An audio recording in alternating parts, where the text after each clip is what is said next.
안녕하세요, 여러분. 오늘 정말 흥미진진한 이야기를 가져왔습니다. 바로 AI의 심장, 그 핵심을 차지하기 위한 차세대 메모리 HBM4를 둘러싼 뜨거운 전쟁인데요. 오늘 그 내부를 샅샅이 파헤쳐 보겠습니다. 자, 본격적으로 한번 들어가 보죠. 인공지능 이 AI를 움직이는 핵심 부품 경쟁이요. 그냥 격해진 게 아니라 아예 차원이 다른 국면으로 접어들었습니다. 2026년 2월 11일 바로 이 기사 하나가 터졌죠. 삼성전자가 세계 최초로 6세대 HBM, 바로 HBM4 양산품을 출하했다는 소식이었는데요. 이건 반도체 업계 전체에 던지는 출사표나 다름없었습니다. 우리가 다시 주도권을 가져오겠다 하는 강력한 신호탄이었던 거죠. 아니 근데 왜 이렇게까지 세계 최초 타이틀에 목을 매는 걸까요? 이 극적인 발표 뒤에는요, 한 분석가의 말처럼 일종의 위기의식이 깔려 있습니다. 바로 직전 세대 경쟁에서 한 발 뒤쳐졌었거든요. 그러니까 이번에야말로 판을 완전히 뒤집겠다, 이런 전략적인 승부수인 셈이죠. 자, 숫자를 한번 보세요. 11.7GBps. 이게 삼성 HBM4가 내는 데이터 처리 속도인데요. 기존보다 무려 46%나 빠릅니다. 이게 어느 정도냐면요, 요즘 AI 기술의 가장 큰 골칫거리가 바로 데이터 병목 현상이거든요. 이걸 그냥 정면으로 뚫어버리려고 만든 그야말로 괴물 같은 성능이라고 보시면 됩니다. 자, 근데 이 경쟁을 제대로 이해하려면요, 먼저 이 싸움의 중심에 있는 기술부터 알아봐야겠죠. 도대체 HBM이 뭐길래 이렇게 난리인 걸까요? HBM, 그러니까 고대역폭 메모리인데요. 쉽게 비유를 들어볼게요. 우리가 보통 쓰는 메모리 칩이 그냥 1차선 도로라고 생각해보세요. 그럼 HBM은요, 메모리 칩을 아파트처럼 수직으로 차착 쌓아 얼린 겁니다. 데이터가 다니는 길이 갑자기 거대한 다층 구조의 초고속도로로 바뀌는 거죠. 이러니까 AI 프로세서가 정보에 어마어마하게 빨리 접근할 수 있게 되는 거고요. 그러니까 핵심은 이거예요.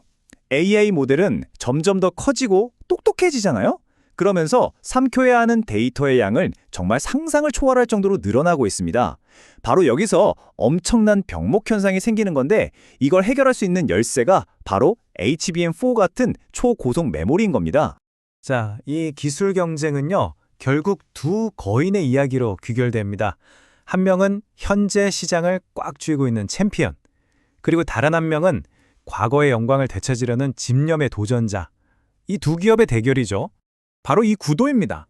한쪽은 SK 하이닉스, 직전 세대인 HBM3로 시장을 먼저 이끌면서 챔피언 자리에 올랐죠. 높은 수율과 안정성이 최대 강점이고요. 다른 한쪽은 바로 삼성입니다. 메모리 시장의 전통적인 강자인데 자존심에 상처를 입은 거죠. 그래서 메모리랑 파운더리를 모두 가졌다는 강점을 무기로 아주 공격적인 고위험 플레이를 하고 있는 겁니다. 그럼 이 두 회사의 전략, 얼마나 어떻게 다른지 한번 제대로 비교해 볼까요? 이들이 어떤 기술을 선택했는지 들여다보면요, 이 싸움에 임하는 자세가 전부 드러나거든요. 이 표를 보시면 그 차이가 한눈에 들어오실 겁니다. 먼저 삼성은요, 1C, 그러니까 더 발전된 6세대 공정을 씁니다. 당연히 성능은 더 좋겠지만 아직 생산이 좀 까다롭다는 단점이 있죠. 반면에 SK하이닉스는 1B, 5세대 공정이에요. 안정성은 이미 검증됐고, 그래서 수율, 즉 불량 없는 제품을 만들어내는 비율이 훨씬 높습니다. 한쪽은 성능으로, 다른 한쪽은 안정성으로 승부를 보는 거죠. 삼성의 전략은 아주 명확해요.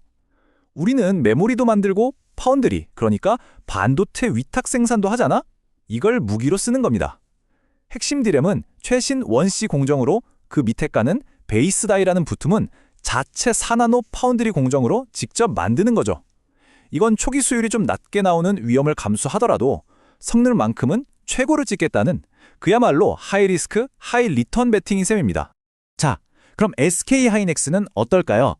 이들은 자신들을 챔피언으로 만들어줬던 그 성공 공식에 집중합니다. 검증된 원비 공정의 안정성, 그리고 세계 1등 파운드리인 TSMC와의 끈끈한 협력, 이걸 통해서 높은 수율을 확보하는 거죠. 그러니까 우리가 제일 잘하는 걸로, 제일 안정적으로, 제일 많이 공급하겠다. 어찌 보면 가장 확실한 전공법을 택한 겁니다. 상황이 얼마나 치열하냐면요, 이 두 회사, 그리고 3위 마이크론까지 모두 리스크 양산이라는 걸 하고 있습니다. 이게 뭐냐면 고객한테 이거 사주세요 하는 최종 주문을 받기도 전에 일단 만들고 보는 거예요. 이 칩 하나 만드는데 4개월이 걸리거든요. 그러니까 시장을 뺏기지 않으려고 수백만, 수천만 달러짜리 칩을 그냥 믿음 하나로 미리 생산하는 정말 엄청난 도박을 하고 있는 거죠. 그런데 말이죠. 이 회사들이 아무리 이렇게 발표하고 전략을 짜도요. 결국 누가 이기는지를 결정하는 건 이들이 아닙니다. 그 열쇠는 단 한 곳, 정말 어마어마하게 중요한 단 한 명의 고객이 쥐고 있습니다. 그렇다면 이 첨단 기술 대결의 최종 승자를 결정할 킹메이커, 과연 누구일까요? 바로 엔비디아입니다. 네, 엔비디아죠. 루빈이라는 코드명으로 알려진 이들의 차세대 AI 칩에는요, 정말 어마어마한 양의 HBM4가 필요할 거거든요. 엔비디아가 어느 회사 제품을 선택하느냐에 따라 시장의 판도가 그냥 결정 나버리는 겁니다. 그런데 엔비디아가 그냥 제일 빠른 거 주세요 할까요? 절대 아니죠. 이 체크리스트를 한번 보세요. 최고 수준의 성능은 기본이고요. 얼마나 안정적으로 또 대량으로 공급할 수 있는지, 전력은 얼마나 적게 먹는지, 발열 관리는 잘 되는지, 가격은 어떤지, 신뢰성은 높은지 이 모든 걸 다 따져볼 겁니다. 특히 저기 수율이랑 공급 안정성, 저게 정말 중요해요. 하나라도 삐끗하면 바로 탈락인 거죠. 자, 그럼 이 치열한 전쟁의 미래는 어떻게 될까요? 현재 전문가들이 예측하는 시장 구도를 한번 살펴보겠습니다. 그래프를 보시면 삼성의 이런 공격적인 움직임에도 불구하고 2026년까지는 SK하이닉스가 시장의 절반 이상을 차지하면서 지배적인 위치를 유지할 거라고 보고 있습니다. 아무래도 현재 HBM3 시장에서 워낙 강력한 데다 높은 수율을 바탕으로 한 안정적인 공급 능력이 큰 힘이 될 거라는 분석이죠. 하지만 여러분, 이게 끝이 아닙니다. 이건 그냥 1라운드일 뿐이에요. 더 중요한 건 삼성이 이미 그 다음, 또 그 다다음 수를 보고 있다는 겁니다. HBM4보다 더 빠른 HBM4E는 물론이고 2027년에는 아예 특정 고객을 위한 맞춤형 AI 칩까지 계획하고 있거든요. 전쟁은 이제 막 시작된 거죠. 결국 이 모든 상황은 우리에게 이런 질문을 던집니다. AI 기술 경쟁이 계속해서 빨라지는 이 시대에 과연 누가 우리 미래의 기억을, 미래의 지능을 만들어낼 것인가? 오늘 이야기는 여기까지입니다. 함께해 주셔서 감사합니다.